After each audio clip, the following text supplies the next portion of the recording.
Hey guys, Northwest Wilson here. I've been wanting to do a review on this Stihl trimmer that I bought a couple years ago, 3 years ago now. I've been able to put some time on it and kind of really get a feel for the machine.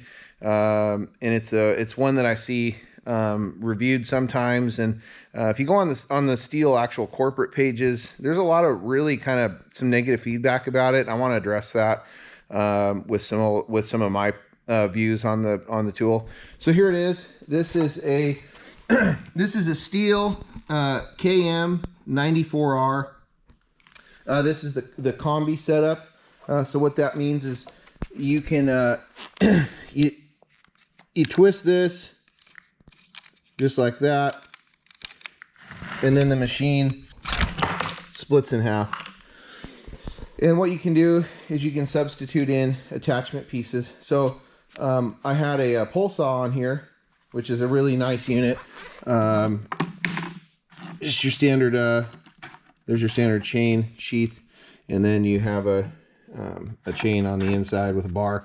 But you can substitute on like a weed whacking head, trimming head, and there's really a multitude of attachments, blowers, sweepers. There's a lot of stuff that Stihl sells that will go on any of the Combi unit power heads.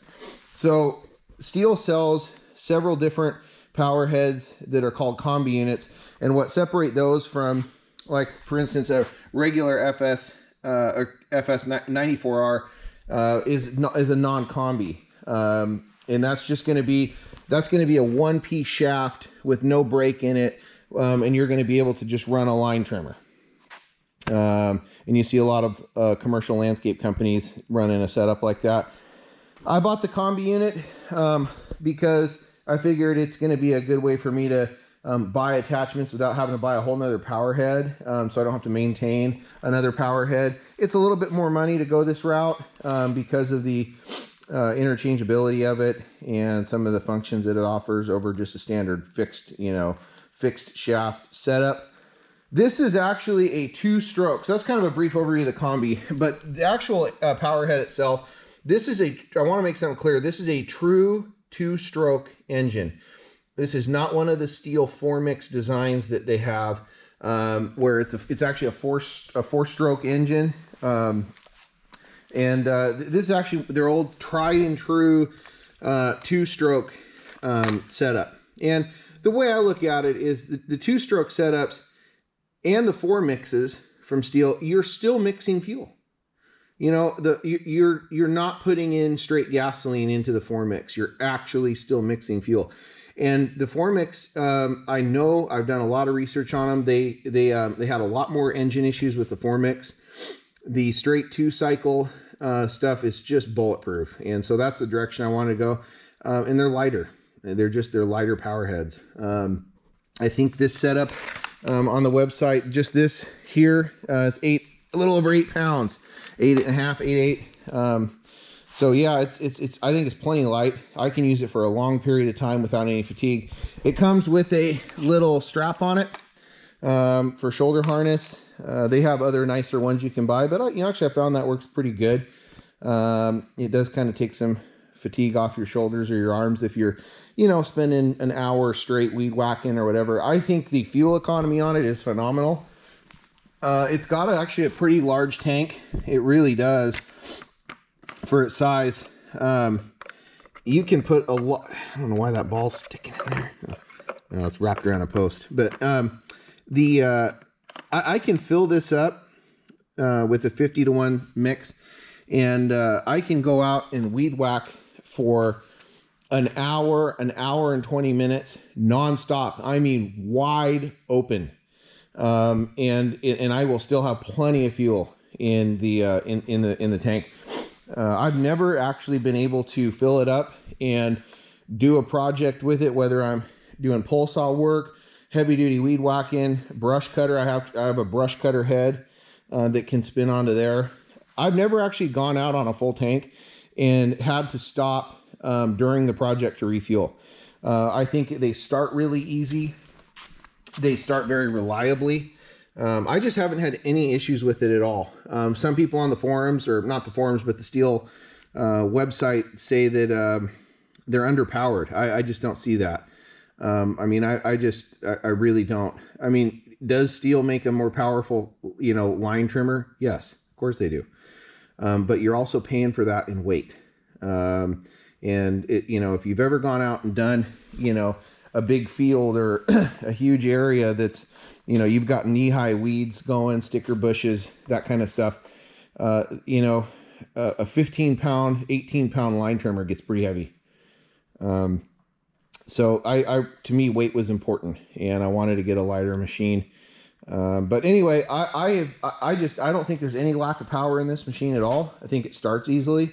And I'm going to show you the starting procedure on it, and we'll get it running. So here we go.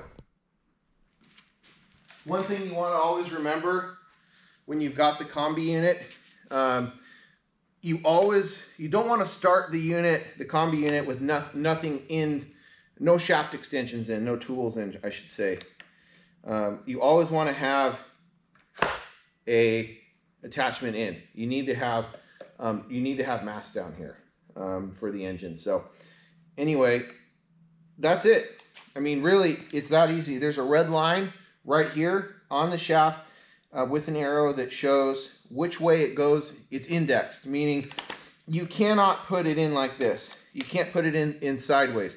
There's a plastic piece here, a tab that needs to go, that lines up in the shaft, and then there's positive engagement. You can't put this in wrong. And then once your red line is right to the, it shows the mating point, it's perfect. You're good.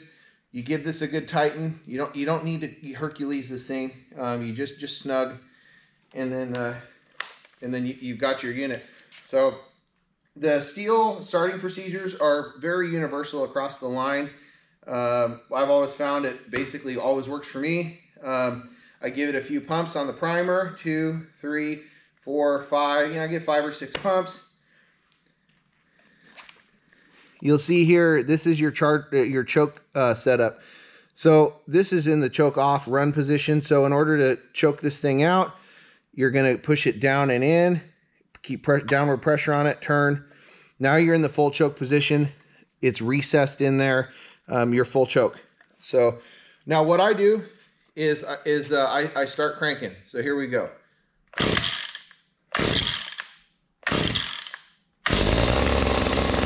Let it run. Let it run for a few seconds. We're still choked out. Now I just warp the throttle. Now you'll see the idle come down a little bit. It's running with 0 choke on it right now. And then I typically let it warm up I usually let it idle for about a minute or so. Warm up the cylinder a little bit. You don't want to just fire these things up and just go full throttle right off the bat. You'll end up cold scoring the cylinders. You really need to let these things warm up for a couple minutes. But it starts every time.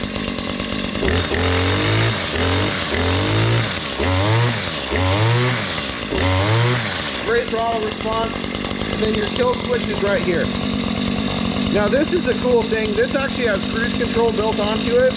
So you can hold this in, spin the dial, and this will limit you to how fast you can spin the motor.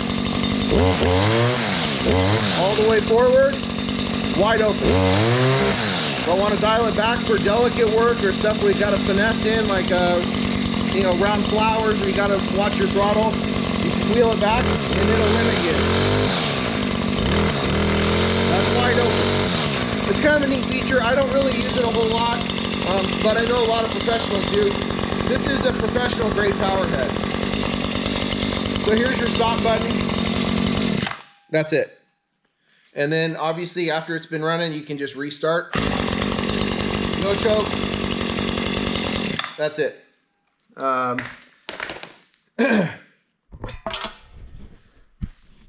So that's kind of a general overview of this particular tool. Like I said, it's been great for me. I couldn't tell you exactly how many hours I have on it. but I mean, I live on 5 acres. A lot of it's heavily wooded, and I use it regularly. Been out here for I've had it for probably 3 years now, somewhere around there. So it's been a great tool. I highly recommend it. I really do. I highly recommend this one. I don't have experience with other power heads a whole lot, but this one has been a great tool. And the pole saw, love it. I mean, they're a little on the expensive order. All the attachments are. I mean, fair warning, they're not cheap. But if you take care of them, you store them indoors, you keep everything lubed up and clean, these tools do last a long, long time. I hope you guys enjoy the review. Comment, like, subscribe. If any of you guys have a power head like this or a different one, or you have a whole different brand, tell me what you think about it. If you have any questions, I'll be happy to answer up. And you guys have a good day. Bye.